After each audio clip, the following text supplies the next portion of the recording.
Do you feel you are simply not confident enough in your business? In this video, I'll share with you 3 methods on how you can stay confident. Why nothing sells better than your confidence. Number one, reading.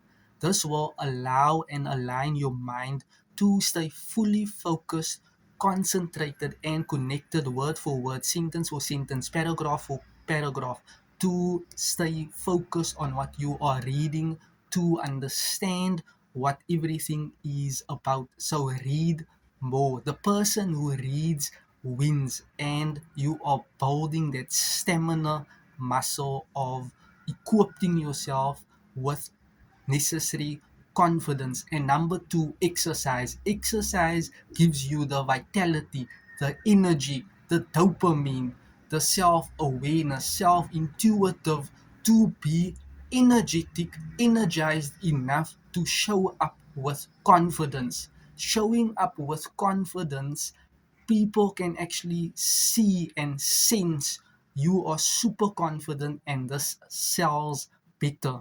So exercise more, whether it's walking or lifting weights, jogging, high intensity training.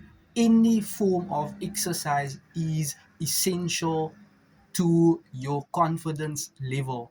And number three, learning and doing.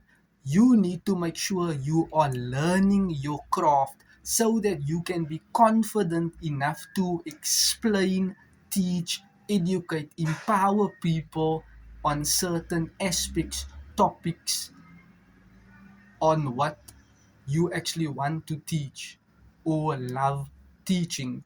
So learn your strategy and implement what you are doing. The more you do something, the better you become. Remember, repetition is mother of skill. Those are the 3 methods you can use to boost your confidence. Number one, start reading. Number two, start exercising. And number three, start learning and implementing to boost your confidence.